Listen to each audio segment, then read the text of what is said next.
إن الحمد لله نستعينه ونستغفره ونؤمن به ونتوكل عليه ونعوذ به من شرور أنفسنا ومن سيئات أعمالنا من يهديه الله فلا مضل له ومن يضلل فلا هادي له أشهد أن لا إله إلا الله وحده لا شريك له وأشهد أن سيدنا ومولانا محمدا عبده ورسوله اللهم صل وسلم وبارك عليه وعلى آله وأصحابه والتابعين لهم إلى يوم القيامة أما بعد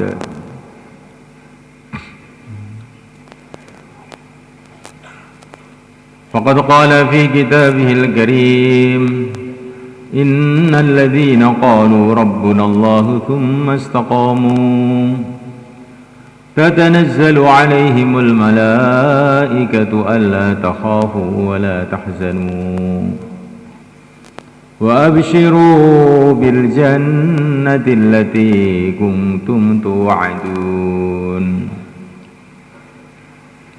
نحن أولياؤكم في الحياة الدنيا وفي الآخرة ولكم فيها ما تشتهي أنفسكم ولكم فيها ما تدعون نزلا من غفور رحيم ومن أحسن قولا ممن دعا إلى الله وعمل صالحا وقال إنني من المسلمين ولا تستوي الحسنة ولا السيئة ادفع بالتي هي أحسن فإذا الذي بينك وبينه عداوة كأنه ولي حميم وما يلقاها إلا الذين صبروا وما يلقاها إلا ذو حظ عظيم. Hadirin dimuliakan Allah SWT, yang paling penting dalam kehidupan kita ini adalah meluruskan kefahaman. Pertama, kita harus paham bahwa hajat kita 24 jam mulai kita lahir, bahkan sebelum lahir sampai kita dewasa, sampai tua, sampai sakaratul maut, sampai masuk kubur, sampai di akhirat, hajat kita hanya satu saja, yaitu pertolongan Allah Subhanahu wa ta'ala. Ini harus paham betul, kalau nggak paham bahaya ini malaikat. Banyak orang punya perasaan saya berhajat dengan makanan, itu sebetulnya keliru. Berhajat kepada Allah yang menciptakan makanan, itu yang benar. Saya berhajat dengan air, itu keliru. Saya berhajat kepada Allah yang menciptakan air. Kalau Allah tidak menciptakan air, kamu mau bikin sendiri?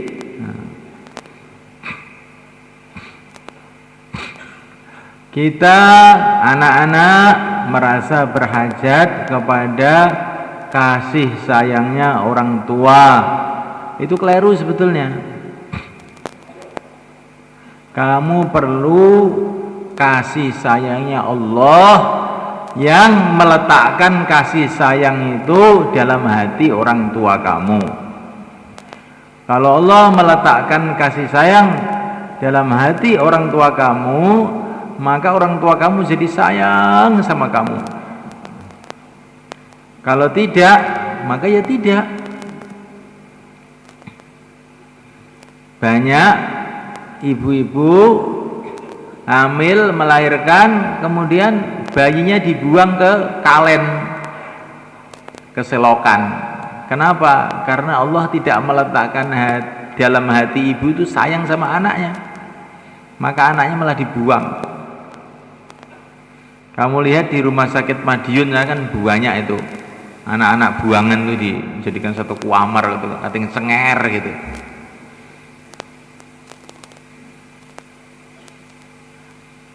Padahal anaknya sendiri, tapi Allah Subhanahu wa taala menjadikan dia tidak sayang, ya tidak sayang.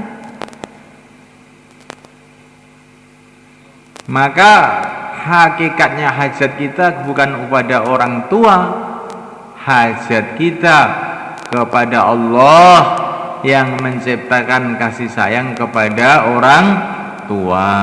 Ini harus mantap betul ini. Kalau orang tuanya marah, doa sama Allah, ya Allah, masukkan dalam hati orang tuaku rasa sayang kepada aku. Begitu kalau pikirannya benar. Kalau pikirannya nggak benar, nanti ganti marah sama orang tuanya, akhirnya gegeran sama orang tuanya. Kita punya perasaan, kita perlu sayangnya istri kita, itu keliru. Hakikatnya kita ini perlu kepada Allah yang bisa menjadikan istri kita sayang sama kita atau marah sama kita. Pak Tani pergi ke sawah, perasaannya perlu dengan sawah, keliru, harus istighfar itu. Perlu dengan yang menciptakan sawah, perlu kepada Allah. Dialah Allah yang menciptakan sawah, Dia Allah yang menumbuhkan tumbuhan-tumbuhannya, Dialah Allah yang mendatangkan anginnya, Dialah Allah yang mendatangkan panasnya. Hajat kamu kepada Allah. Hei Pak Tani, hajat kamu kepada Allah. Maka nanti kalau masuk ladang, ucapkan Masya Allah, la quwata illa billah. Walaula iddakhalta jannataka qulta Masya Allah, la quwata illa billah. Ini cerita dalam surat Kahfi. Seorang petani memberi nasihat kepada petani yang lain. Kamu itu loh, kalau ke sawah itu ucapkan Masya Allah, la quwata illa billah. Segala sesuatu terjadi dengan kehendak Allah, tidak ada kekuatan kecuali dengan pertolongan Allah. Apa kamu nggak takut nanti kalau sawah kamu kena musibah terus hancur semua, itu bagaimana nanti?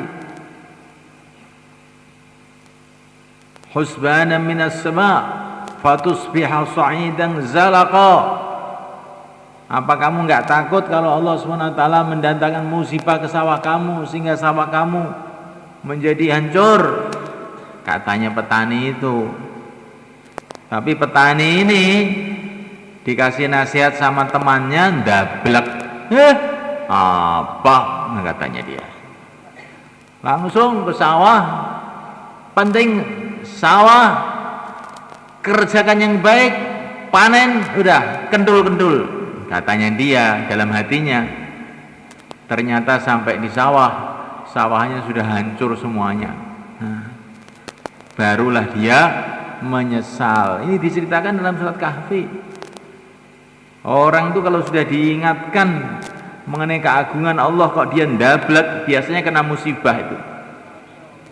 Betul itu, seperti ceritanya petani tadi memberi nasihat temannya, suruh baca doa, nggak mau baca doa, malah ngendel nih awake dhewe, akhirnya malah sawahnya hancur, dia gigit jari. Oh, ini cerita dakwahnya petani kepada temennya, sama-sama petani.